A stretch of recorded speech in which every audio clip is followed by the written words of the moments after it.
নমস্কার বন্ধুরা, কেমন আছো তোমরা সবাই? আশা করি সবাই ভালো আছো আর আমিও ভালো আছি। আর আমার হাতে এটা কি দেখতে পাচ্ছ? হয়তো ভাবছো এটা কি। এটা হচ্ছে ওলের ডাঁটা। তোমরা কে চেনো আর কে চেনো না এটা কমেন্ট করে বলো। আর এটা আমি আজকে নতুন একটা রান্না করব। এটা নতুন একটা রেসিপি রান্না করব। কিভাবে করি পুরো ভিডিওটা দেখতে থেকো, তাহলেই বুঝতে পারবে। চলো বন্ধুরা, ওলের ডাঁটাগুলো আমি কেটে নিচ্ছি এখন। আর এইভাবে কাটতে হবে ডাঁটাগুলো, দেখো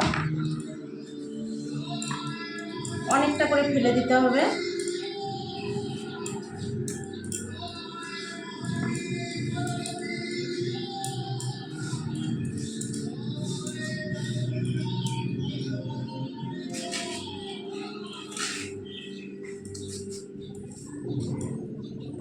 এইভাবে কাটতে হবে।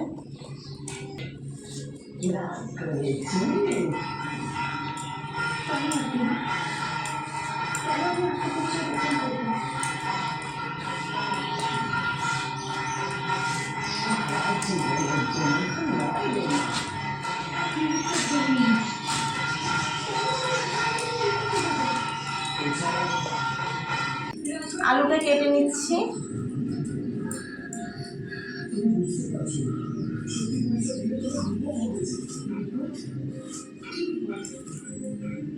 আর আলুটা এইভাবে কাটতে হবে।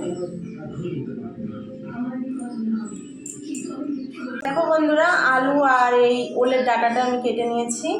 চলো এবার রান্নাঘরে যাওয়া যাক। বন্ধুরা, রান্নাঘরে চলে আসলাম। আমি গ্যাসে ওভেনটা জ্বালিয়ে দেবো, কড়াইটা বসিয়ে দেবো, জল দিয়ে দেবো। আর আলুটা নিয়েছি, এটা আমি জলের ভিতরে দিয়ে দেবো, একটু সিদ্ধ হতে দেবো। হালকা ভাপ দিয়ে জলটা ফেলে দিতে হবে। এখানে আমি হালকা নুন দিয়ে দেবো। এবার আমি ঢেকে দেবো। তো দেখা যাক সিদ্ধ হয়েছে কিনা।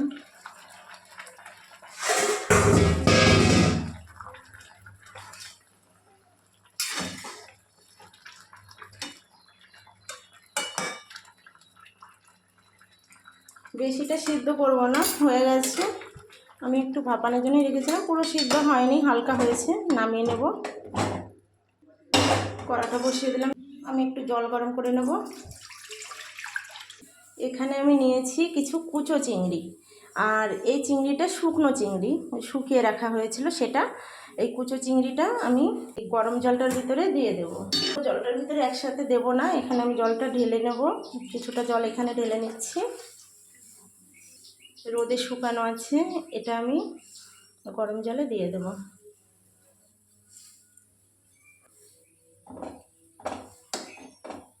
এটা এইভাবে 2-3 বার করে ভালো করে গরম জল নিয়ে ধুয়ে নেব। গরম জলটা আমার রাখা আছে, ওই জলটা দিয়ে ভালো করে 2-3 বার করে ধুয়ে নেব। আমি গ্যাসটা জ্বালিয়ে নিচ্ছি। তো কড়াটা গরম হয়ে গেছে, আমি এখানে একটু সর্ষের তেল দিয়ে দেব। এখানে আমি যে চিংড়ি মাছ শুকনোটা নিয়েছিলাম, ধুয়ে নিয়েছি ভালো করে। এবার আমি এটা তেলের উপরে দিয়ে দেবো। এটা আমি একটু হালকা ভেজে নেব। একটু হলুদ গুঁড়ো দিয়ে দেবো। তো আমি নামিয়ে নিচ্ছি।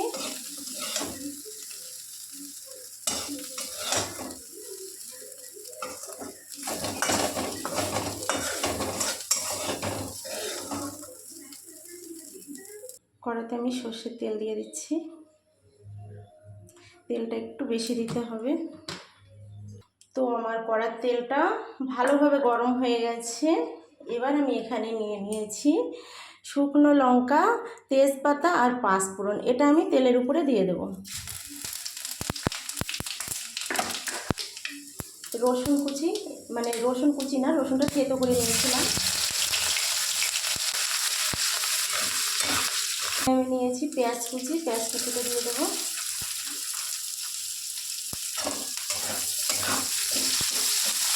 এখানে আমি নিয়েছি লঙ্কা বাটা, লঙ্কা বাটাটা দিয়ে দেবো।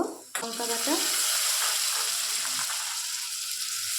এখানে 1 চামচ আদা বাটা, এখানে পেঁয়াজ বাটা।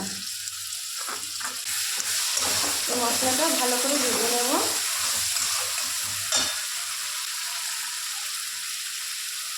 এই মশলাটা দিতে হবে একটু হলুদ গুঁড়ো।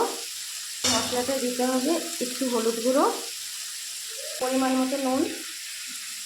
এখানে আমি নিয়েছি টমেটো কুচিটা দিয়ে দেবো, কষে নেব। এর জন্য আমি একটু জল দিয়ে দিলাম এখানে।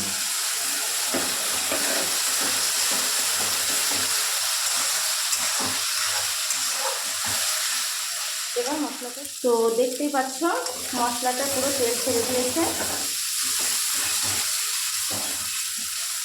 এখানে আমি যে ওলের ডাঁটাটা আর আলুটা সিদ্ধ করে নিয়েছিলাম এটা আমি দিয়ে দেবো।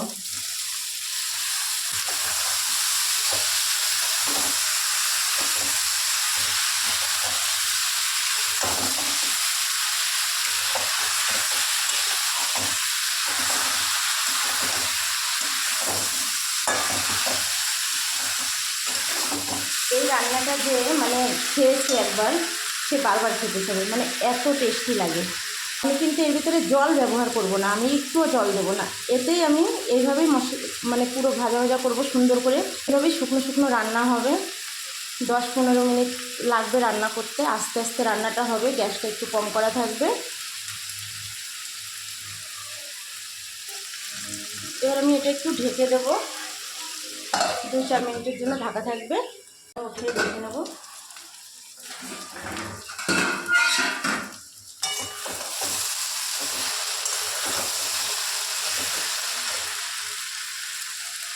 গ্যাসটা একটু বাড়িয়ে দিলাম। তো দেখতেই পাচ্ছ বন্ধুরা, জল দেওয়ার কোনো প্রয়োজন নেই এর ভিতরে, আর জল দিলে ভালোও লাগবে না খেতে। জল ছাড়া এইভাবে শুকনো শুকনো হবে সবজিটা, তাহলেই ভালো লাগবে। এখানে যেই কুচো চিংড়িটা নিয়েছিলাম আমি আগে থাকতে, যেটা ভেজে নিয়েছিলাম, এই চিংড়িটা আমি কিছুটা দিয়ে দেবো এখানে।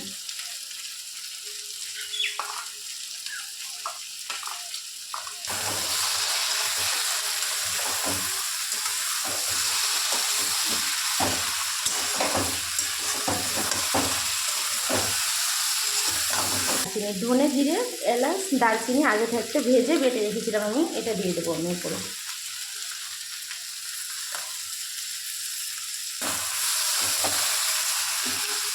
এই মশলাটা ভাজা মশলা, তার জন্য আমি লাস্টে দিলাম।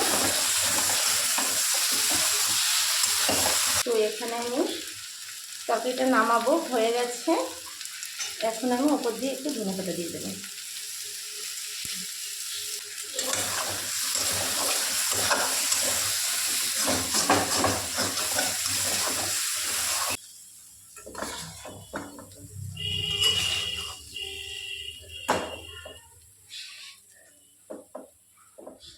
তো দেখো আমার ওলের ডাঁটার চচ্চড়ি হয়ে গেছে, চিংড়ি মাছ দিয়ে, গুঁড়ো চিংড়ি দিয়ে ওলের ডাঁটার চচ্চড়ি। কেমন হয়েছে বলো দেখতে। আর তোমরা যারা খাওনি তারা জানবে কী করে যে কেমন লাগে। আমি তো খেয়েছি, আমার থেকে খুবই ভালো লাগে, আমার খুব ফেভারিট জিনিস এগুলো। এই যে ওলের ডাঁটা যেটা রান্না করেছিলাম আমি, হয়ে গেছে কমপ্লিট রান্না। চলো খেয়ে বলছি কেমন হয়েছে।